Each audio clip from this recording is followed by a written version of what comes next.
I like your ice cream. Looks really good. Is that cotton candy in it? That's my favorite kind of ice cream.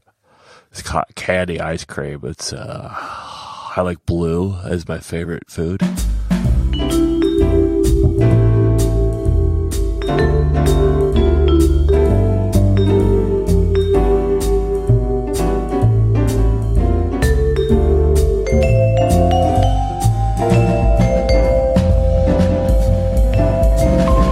What's up? Well, a little bit of this, a little bit of that, shucking and jiving. That's what I... Shucking? Back to crabs again? Do you shuck crabs? Is that wrong? No, that's oysters. You're shucking oysters. You're shucking oysters. See, I'm not a seafood crabs. guy. It's all new to me. You're shucking corn and husking crabs. Yeah, you're doing all that. All that and then some. Skinning clams. Boiling chicken wings. Delicious. I'll have some straight boiled fish. Thank you very much. Now I am. I felt like I tried to get prepared for the show today. I was like, I'm going to be prepared for the show. I'm going to be ready. I had a whole. Well, I won't say a whole. I had like maybe 3 bullet points. Okay. Wrote some notes. Okay. I was ready to go. I said, I'm going to go. I'm going to sit down. I'm going to have a drink. I'm going to be prepared. I'm going to go. Left the notebook on the desk at the office where I'm working. Mm-hmm. So I've got no notes. I didn't have anything that I wanted to drink. So I'm having a leftover Guinness from St. Patrick's Day. Guinness, yeah. And here we go. You don't remember your bullet points? Well, I vaguely kind of remember one. I never come prepared. I'll just tell you that right off the bat. I am never prepared. I am a 1 foot in front of another guy because I will trip if I'm not paying attention. Well, I thought it would be a good experiment. I thought I would try something new, and that would be to actually prepare for the show. Was it related to what you wrote? Yes, thank you. Okay, yes, it actually was related to what I wrote. So, there we go. Yes, earlier this afternoon, I wrote a short little blog post about time and attention and how all of us internet elves that make the shoes are trying to steal, kind of like how the conservatives think that the liberals are trying to take everybody's guns. Well, the internet people are trying to take everybody's attention. And I think that part is true. Everybody is trying to take everybody's attention. And what do we do about that? And in the product biz, we call that engagement. Yes. Engagement. So everybody wants some engagement. Yes. Yeah. The longer the duration of your engagement, the better results most products get. Mm-hmm. Mm-hmm. Most. It's not true of all, clearly. Some products don't lend themselves towards long-term interactions, But most do, and most want to, because they believe that's more opportunity to sell you things. That's all it is. Sure. But so you're thinking in terms of, is that good or bad? Is that what you're kind of getting at? Well, no, I don't think that it's a matter of whether it's good or bad. I think it's a matter of whether that model is right for your specific situation. So you nailed it on the head, that there are certainly some websites, some apps, some services that don't lend itself well to extended quote engagement. It's sure. it's a single use utility type of thing. I think immediately of the alarm clock or timer apps. Right. They're useful, but I don't spend a long time in them. Exactly. But think about because But they also give it away for free. They're not making money off that. Well, not all of them. I'm glad you brought that up. There Okay. were years ago that I just I thought, oh, let's find a really super cool alarm clock app, because a lot of them would be where they would talk about having different skins and different things like that. Yeah, actually, I think I did pay for one as well. And so I would get a whole bunch of different alarm clocks, just trying to find one that had a really cool skin or whatever. And so, hey, guess what? There are a whole lot of alarm clock apps out there that have ads in them. Yes. Why do you need an ad? I can get into this pretty deep. Yeah. So this is kind of actually where I'm going in my head is there are a lot of these different services where, I would much rather pay $2.99 for a really cool alarm clock than to have an alarm clock with ads embedded in it. So there are so many different services where engagement, as you put it, does not belong, but they try to shoehorn it in. Yep. I know why. So, okay. Continue. So, what are the different ways to make money in this app environment? You can have it for free, right? Right. So, no payment. You can do freemium, which is you get certain features for free and then have to pay for more premium, and or time-based, like you get 10 days free and then you have to pay, that kind of idea. I like a freemium. I do. I like a freemium. I enjoy freemium as well, because you get a taste for what you're going to hopefully pay for. There's one-time fee, which is a $2.99, $4.99, whatever it is, and or ad related. Yeah. Here's why people go for ad related. It's persistent. It's continual. It's not one time. And it can scale. If you do a flat fee one-time purchase for the app, what happens as an app developer is you only get that person one time.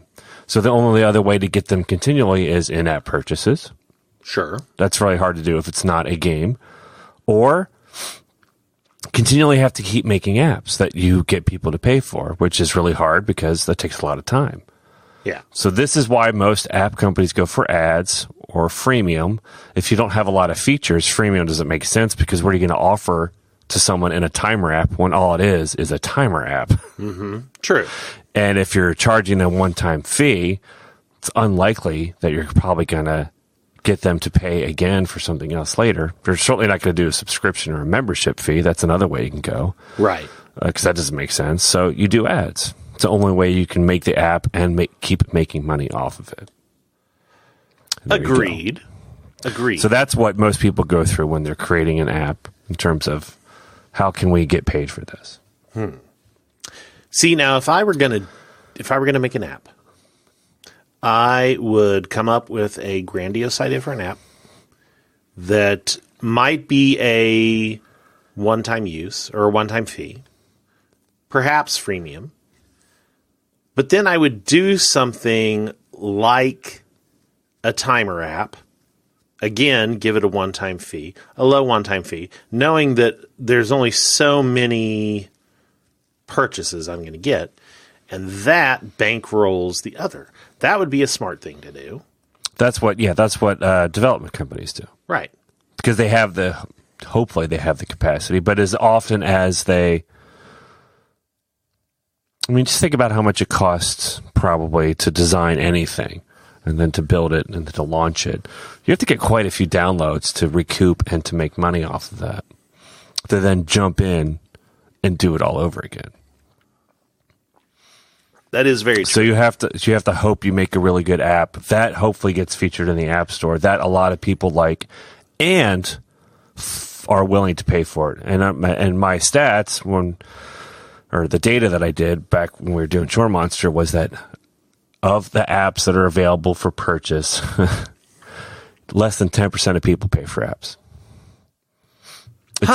It's very, very low. Very Less low. than 10%. And guess how many apps people download onto their phones? Guess the number between 1 and 50. 40. I want to say it's 5. What? Yeah, it's low. 5 apps. Uh-huh. We run in circles that are abnormal. That's the problem. We bust the average in terms of we're not median. We're outliers. I'll look it up again, but this was when we were at the Disney Accelerator. They gave us all sorts of amazing insider info, and some of the stuff just blew my mind. They're like the average person only, it may not be downloads, but I think it is, downloads 5 apps. They just don't do anything other than email and browse the internet and text and phone. That's about it. And then maybe something like Facebook or Twitter. Yeah. It might so it's either download or definitely interact with. Yeah. I know that's pretty low. But I want to say the downloads are pretty low too. So the opportunity to get someone's attention to buy an app is pretty low. Considering how many people have an iPhone, when you hear about App Store downloads and stuff for popular games and stuff, it feels out of whack with, like, you think about how many people have an iPhone. There are certainly a number of people that download a lot, and I'm assuming these numbers try to get rid of those extremes. Yeah. Because they can just offset everything, but I would assume those people that download, they didn't know what they didn't do is didn't give me any kind of range. They just said in the middle. Mm-hmm. Because I remember doing that in talks, talking about in some of the talks that I did back in the day about some of this shocking stuff that people just assume because we're in the tech industry, we just take for granted our own ability to adopt new things, to understand how to download, to trust someone to pay and use. Mm-hmm. And you think about, like, our product now that I'm working on, we have a huge iPad user base. Yeah. Very rare, but it's because we have an old audience. 45 plus is 75% of our audience. And those are big tablet users. Huh. Yes. Interesting. Yes. And they approach the internet very differently. They're distrustful of everything. Sure. Yes. Like, we have like eBay has, like, you put in the amount that you would be willing to pay for something, and we will automatically bid as it needs to happen. Like, if someone bids against you, we'll do the next increment for you. That kind of idea. Yep. People don't do it because they think it's a robot, and they think that we're doing it literally. Like, I don't want you bidding for me. We're not bidding for. I mean, our platform is, but we're not. They think like you made it go so high. Like, if it weren't for you, it would have gone for a lot cheaper. They just don't trust things. It's anyway. It gives you a whole new perspective on. Oh, there's still quite a lot of people who do not trust. Maybe for good reason. When you have things like Equifax and sure. Cambridge Analytica, maybe we should be more curmudgeonly in our approach to the internet. But the fact that we work in it, we kind of already understand that we've given away a lot already. Exactly. Yeah, we know because we know what we're getting. Yeah. So we know if we're getting so much, then somebody who's far more scaled up than we are has got infinitely much more. So, do you have anything smart in your home? Oh, I have all sorts of smart things in my home. Yes. Really? Yeah. I don't have anything, literally. I don't have an Alexa or a Home. I don't have a Nest or. Yeah. No, I got nothing. I've got a dingus. We actually have 2 of the dinguses, one down in the basement office, one upstairs. Spent quite a bit of time talking to it tonight. My 5-year-old learned that it will spell words for him, and he's learning to read, and he just spent 30 minutes asking Dingus to spell words. We got a Nest. I think that's kind of amazing. Yeah. Spell this. Yeah. Oh, yeah. And it was actually pretty great. We got a Nest through our electric company.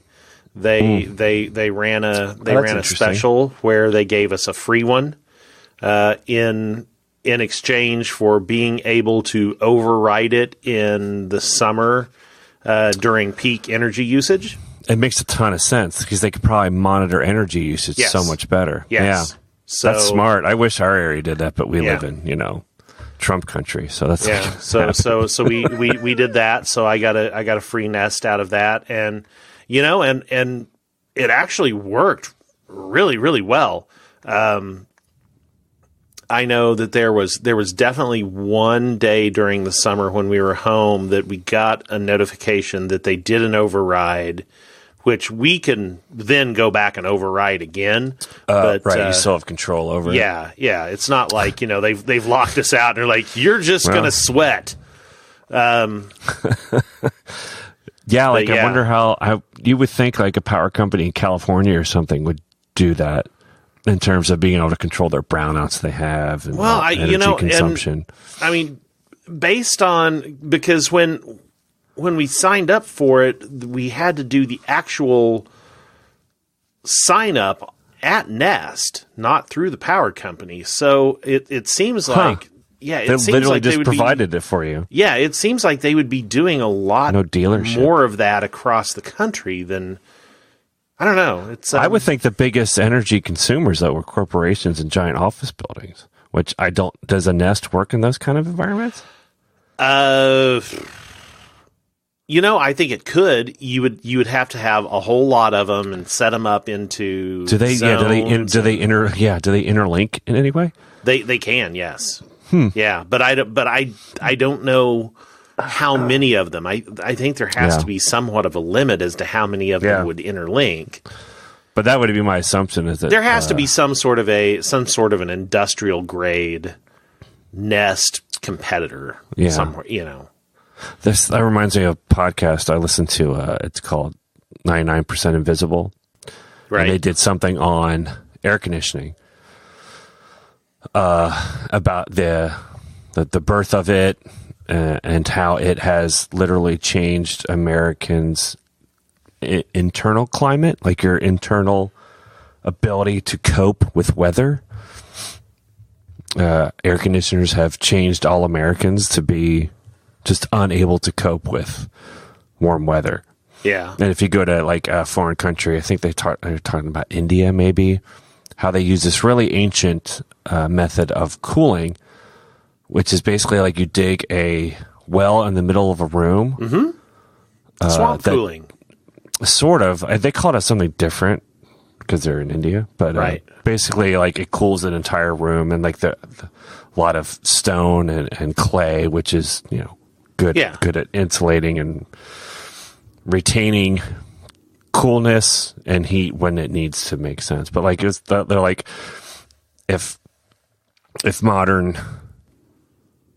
in terms of the future, we need to be much more wise about this, and air conditioning probably isn't going to go away, but to try to come up with new systems, and there's whole companies out there now trying to make, for office buildings specifically, new systems. Because they said like it really became a major deal in office buildings, where before, like if you look at architecture, which I know Kansas City has from like the early 1900s, very large windows that opened, which was to, when you're up high, get that cool breeze going through. Right.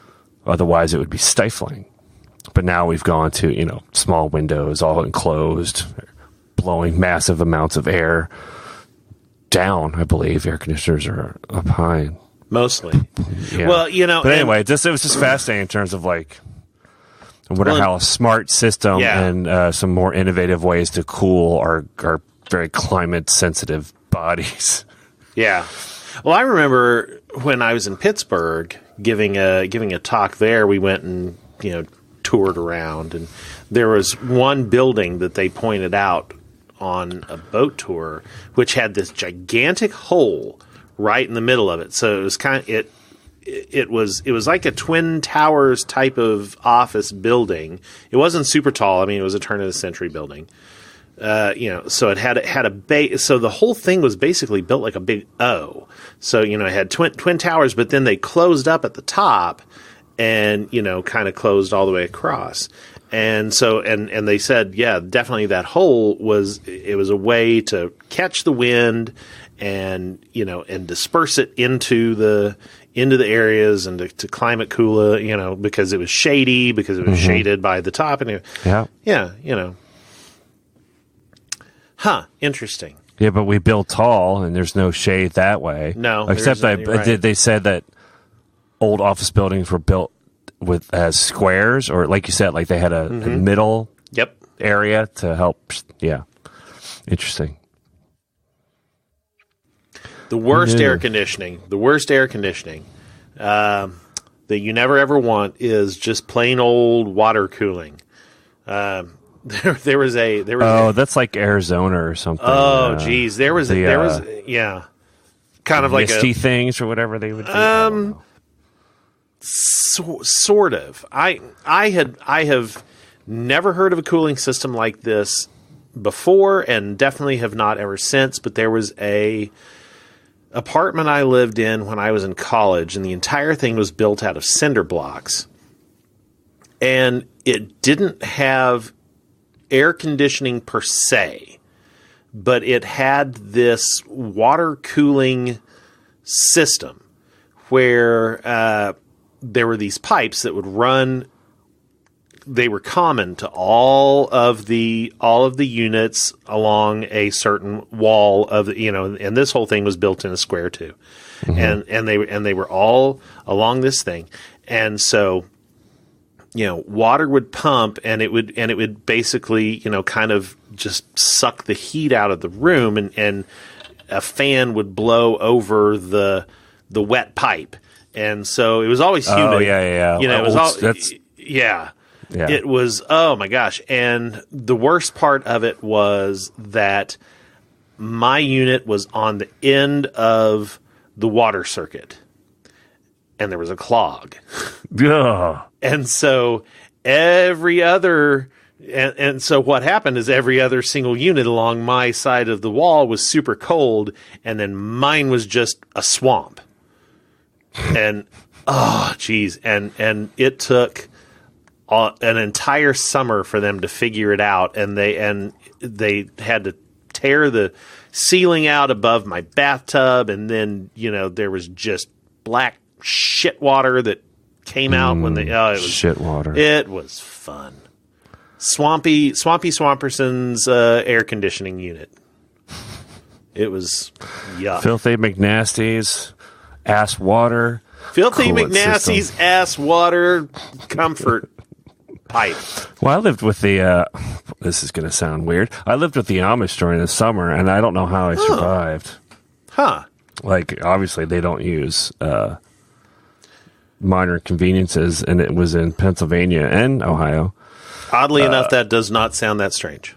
That was for a credit for something at college for. I can't remember the credit, but anyway, it was fascinating because they had connections to Amish families. I'm like, I'm going to do that. How often do you get that chance? That is true. But yeah, summers, I jumped that. Summers in Pennsylvania are not cool, and I somehow survived. I think they just close the shades, have windows open. It's keeps it cool, I assume. But put the sheet up. Ugh. Now I wish it would get warm. It's still cold here. Still cold. Really? Yes. Wow. It got up to 50 today. That's not cold. No, but it's rainy.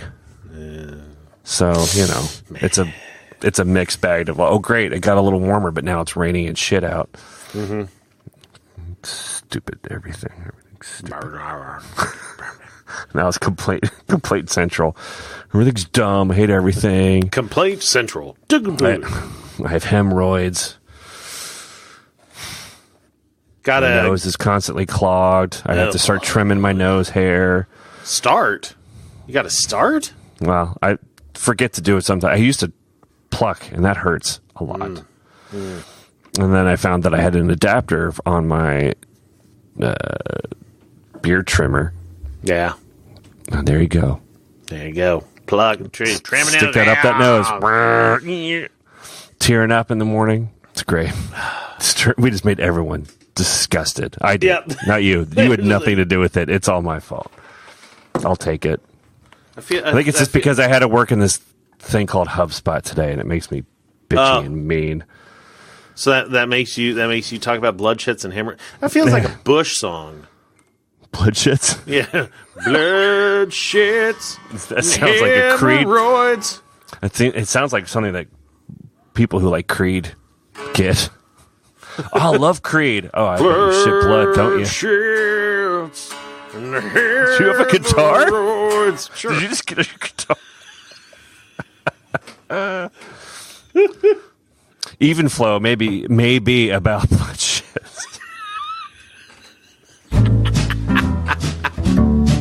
This episode of Uncle Weepy's Depression Dungeon is brought to you by Pippa. Pippa is the simplest, smartest way to share your podcast. Let me ask you a question. Have you ever thought about making your own podcast? Chances are you probably have. You've thought about it, but you didn't really know how to go about it. Well, let me tell you, there's a great way for you to get your voice out to every single person that is on this planet, and that is through a service called Pippa. So what do? You get yourself a microphone, you get yourself an idea, you record yourself a show, you set yourself up with a Pippa account, and they make it super easy to upload your show, get all of the data you need to put in there, and they can even help you with great instructions on how to put your podcast on every single major podcast platform in the world. You're talking about iTunes, you're talking about Google Play, iHeartRadio, Stitcher, Spotify. Heck, you can even put it on Amazon Alexa. You might even be listening to our show right now on your own very Alexa dingus, and it was made possible through Pippa. It makes podcasting ridiculously easy. Unlike some of the other podcast hosts, they have unlimited file hosting, great analytics so that way you know how many people are listening to your show, where they're listening from, what kind of devices they're listening from. You get all sorts of great information, and for a data geek like me, you're just gonna click refresh over and over. It's a real rush. And as your podcast begins to grow, and you grow in listenership, and you start to be able to perhaps attract the attention of advertisers, Pippa can help you there too to monetize your show. Get that money, son.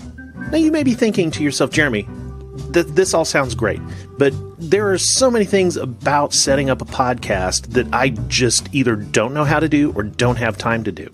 Sure, I can record myself a podcast, but then I need to set up a website. Well, you know what? Pippa can take care of that for you. Every Pippa account comes not only with unlimited hosting for your podcast files, but also sets up a show page for your podcast. You can easily share your show with followers on Twitter and Facebook using their sharing widgets. It's great. Podcasters all over the world love Pippa. Uncle Weepy loves Pippa too, and that's why we use it. But don't just take my word for it, go check it out yourself. Go to pippa.io and set yourself up an account today. You can use a free account that will let you put up to 5 episodes total, and then when you're ready to grow, you can do so for as little as $12 a month. Again, that's Pippa, the simplest, smartest way to share your podcast that also sounds really prim, perfect, and British. Our thanks to Pippa for supporting Uncle Weepy's Depression Dungeon.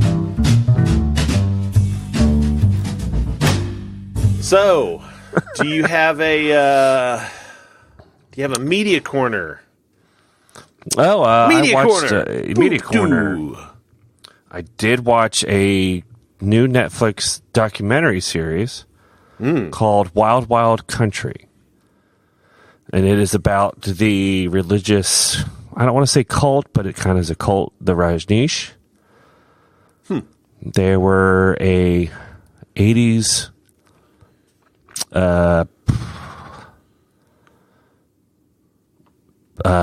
what's the best way to call them? Enlightenment cult. Started by a man they called Bhagwan. Okay. And he was in India, and he was not your typical guru. He did not like Gandhi. He was against Gandhi. He liked free sex and love. He liked capitalism.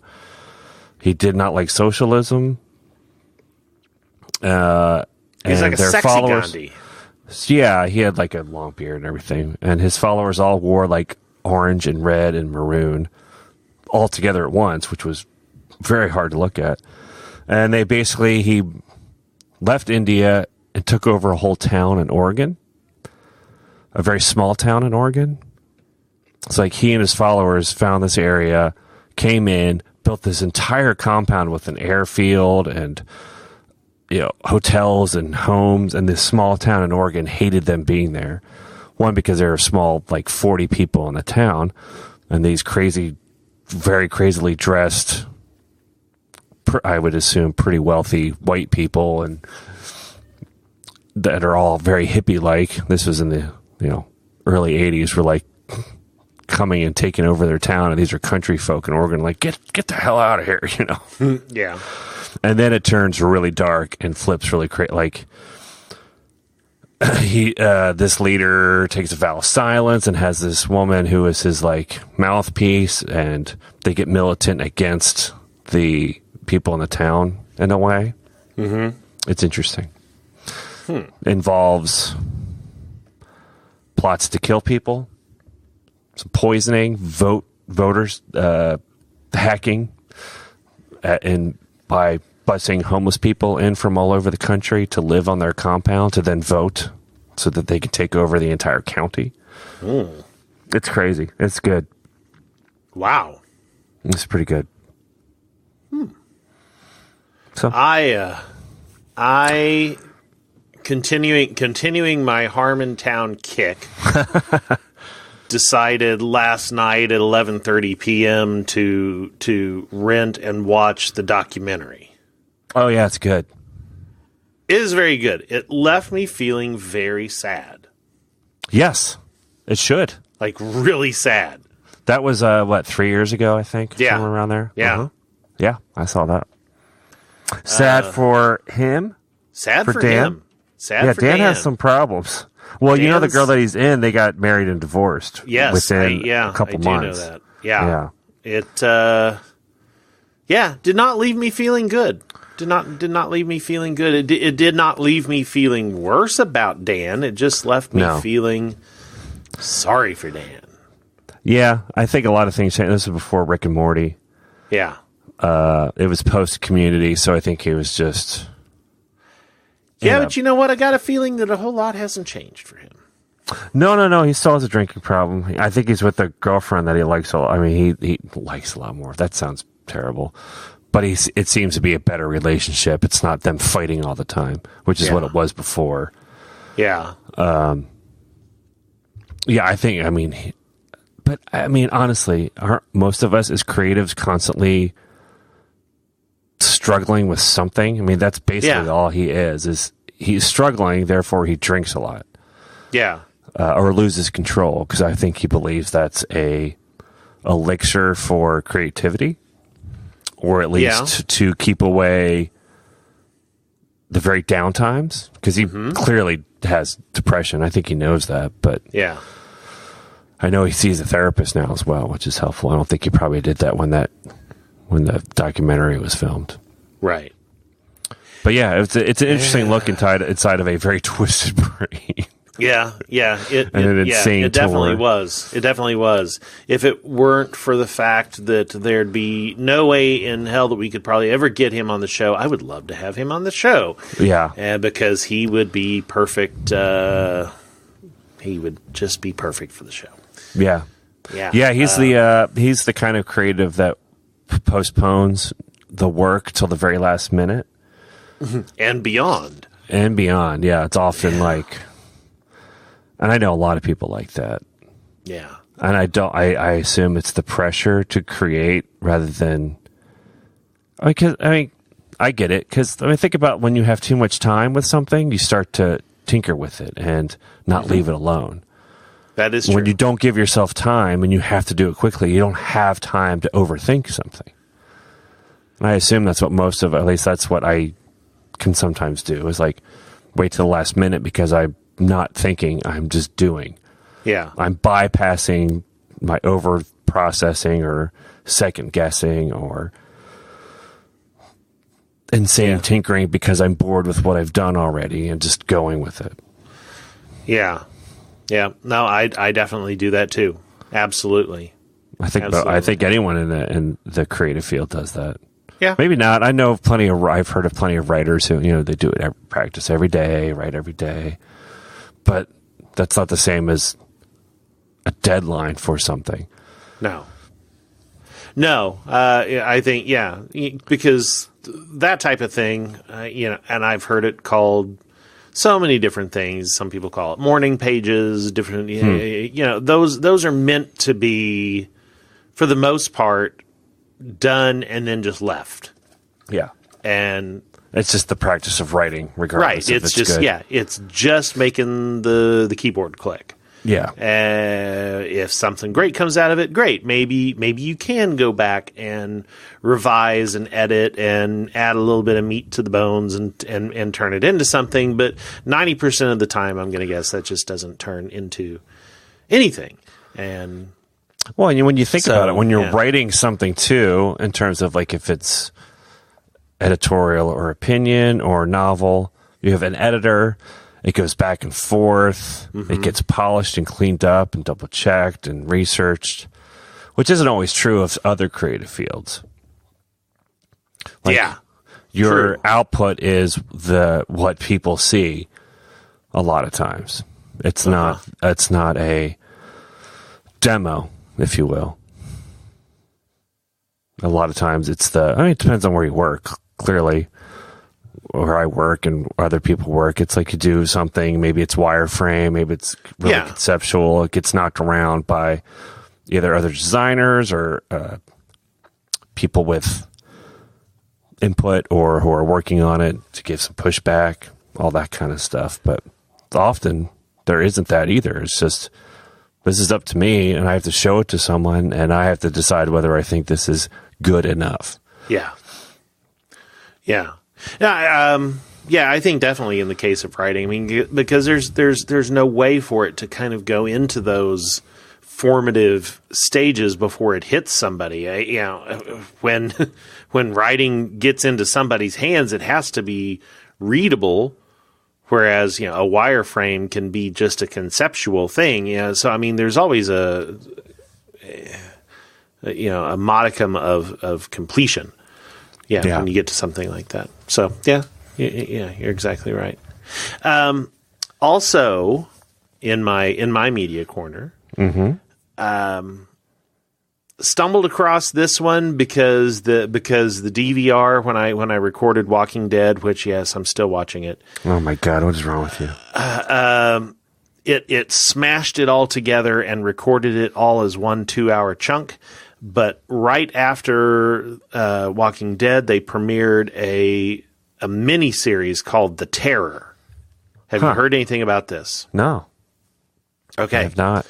I'm going to suggest going and checking it out. It's got a slow beginning, but I can see some potential in it. And the story it's based on a true story. Of the HMS Terror and the HMS Erebus Why would you name a boat Terror? Why would you do that? I don't know. What the hell is wrong with you? But yeah, I mean, That's like naming it the HMS Shipwreck. Yeah. What's going to go wrong? Nothing. It's reverse jinx. Right. We're going to say the HMS, we're all going to get eaten by sharks when we drown in the ocean. It's a long ship name, but that's definitely not going to happen. Yeah, but it's a period piece. It's it's late 1800s British Navy, the Royal Navy off to explore the Arctic Circle and find the Northwest Passage and would this be 1800s or would this be late 1800s? Okay. It's the ships. The like ships Master and Commander era, or way after that?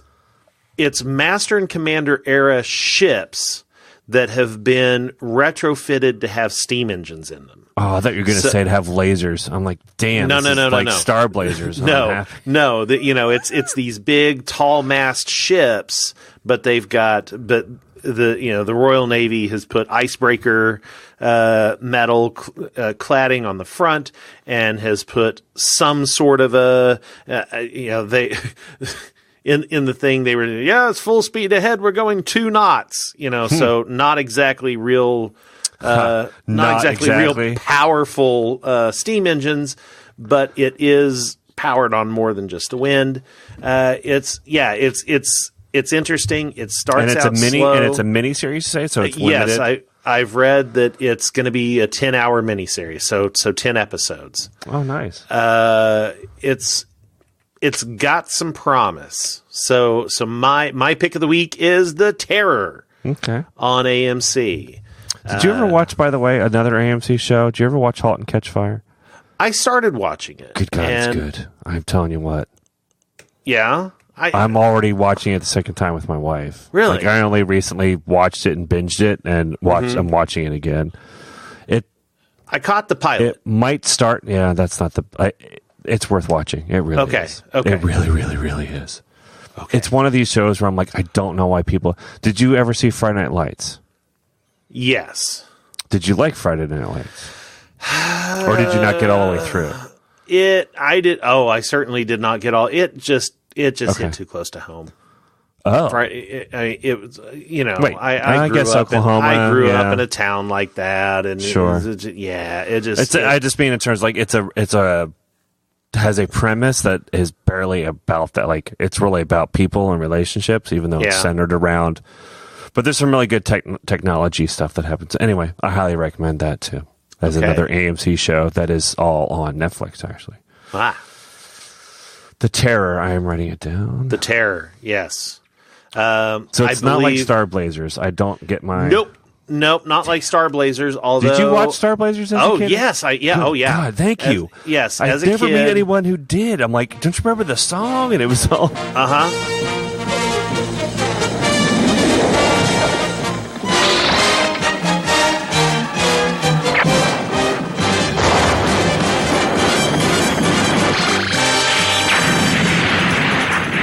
We're off to outer space.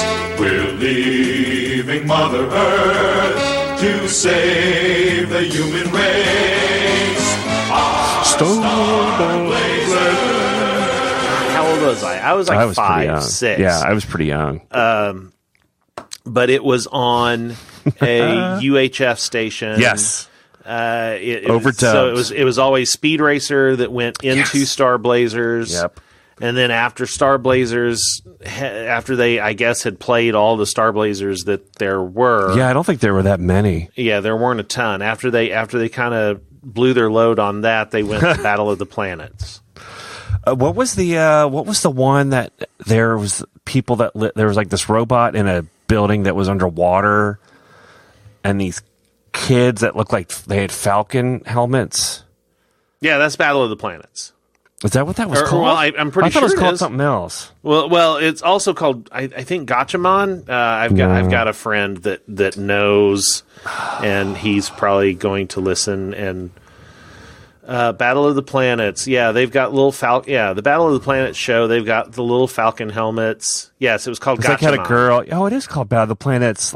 Science Ninja Team Gatchaman. You're right.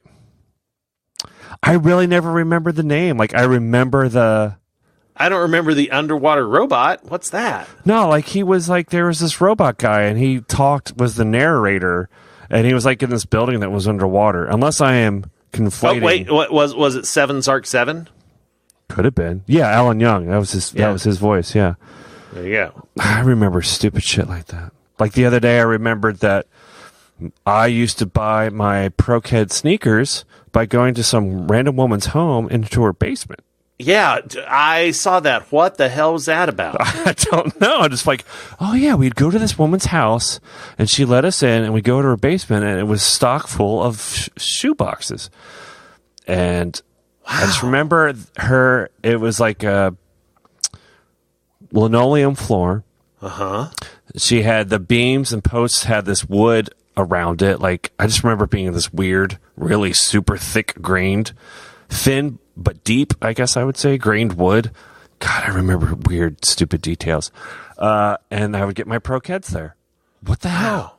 Why? Who could just sell shoes out of the basement? Yeah, basement and how? shoes. And where? I don't know. Yeah. Was the whole thing set up like a basement, or was it set up like a shoe store? Both. So it was a basement, clearly a basement, that she just put boxes and stacked boxes of shoes all around it, and there's some like mirrors for you to look at. Okay, that's what I wanted to know. Was there little try-on mirrors? Yeah. It's so weird. And I asked my sister, and she's like, "Yeah, we did that." I'm like, "What the hell? How is that normal?" That's like, we're going to go to the grocery store, and you go down to your neighbor's basement, and you look. Yeah, it's like, oh, what do we got here? Oh, look at that. I mean, that's what we're going to have to do in the future because we live underground and away from everyone. Like, sure. I mean, everybody's going to have a basement grocery store to go to. And you're going to go to an attic restaurant. Where's dinner today? Man. Oh, it's our next door. Yeah. I love an attic restaurant. There's nothing better. It's not like a rooftop restaurant. Let's get that. No. Yeah, There's one tiny little window. It's hot as hell. It's hot as hell, and there's you gotta watch out for in the light that comes through that window. You got to watch out for the insulation that's going to probably fall. You have to walk on the boards too, because Yeah, that insulation though that makes a good salad garnish. Asbestos is the bestest.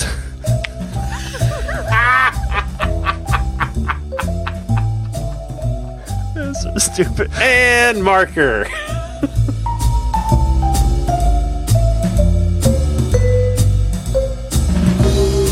Thanks for listening to Uncle Weepy's Depression Dungeon. We hope you've enjoyed what you've heard, and hopefully you got something good from it. If you want to be part of the conversation, you can reach us on Twitter at Uncle Weepy. You can look for Uncle Weepy's Depression Dungeon on Facebook, or you can just send a regular old email to talk@uncleweepy.show. Our hope is that we can help you, and in order to do that, there are a couple of things you can do to help us. First, please rate and review this show on iTunes, Google Play, or wherever you happen to subscribe. The more ratings and reviews we get, the more likely the podcast robots that run the world are to suggest this show to someone else. And that means more help for everybody. We all win. Second, if you like what you hear, support us on Patreon. Supporters of the show will gain access to exclusive content and other fun things that we haven't even dreamed of yet. Go to patreon.com/UncleWeepy today to give us some of your money. And thanks again for listening.